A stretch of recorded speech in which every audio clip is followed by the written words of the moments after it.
কি একটা অবস্থা, আজব পাবলিক।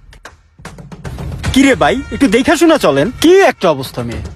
ধাক্কা দিয়া টিয়াডি হালাই দিয়া হ্যাঁ আবার উল্টা আমার লগে ফ্রাই লইতে আছে। আসসালামু আলাইকুম ভাই। ওয়ালাইকুম সালাম ভাই। এদিকে আসেন ভাই।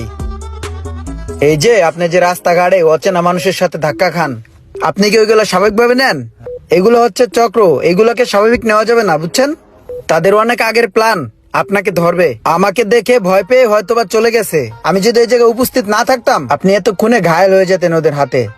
আপনার এই টাকা পয়সা সব চলে যেত চাঙ্গে। হাই হাই রে, আমার টাকা বলে চলে যাবো গা? আমার টাকা যাবো কি লেগা? আর লোকটা একবারে খারাপ কথা কয় নাই। তো এতগুলো টাকা নিয়ে আপনি একা একা কোথায় যাচ্ছেন এভাবে রিস্ক নিয়ে?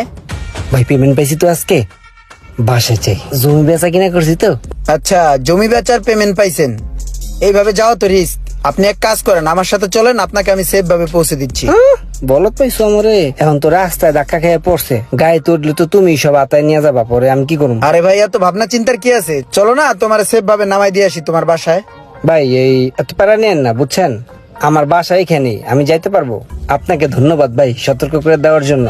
আসসালামু আলাইকুম, ভালো থাকবেন। শোনো, কোনো বিজনেস আইডিয়া লাগলে আমাকে জানাবে। এটা আমার কার্ড, তুমি রাখো, প্রয়োজন হলে কল দিও।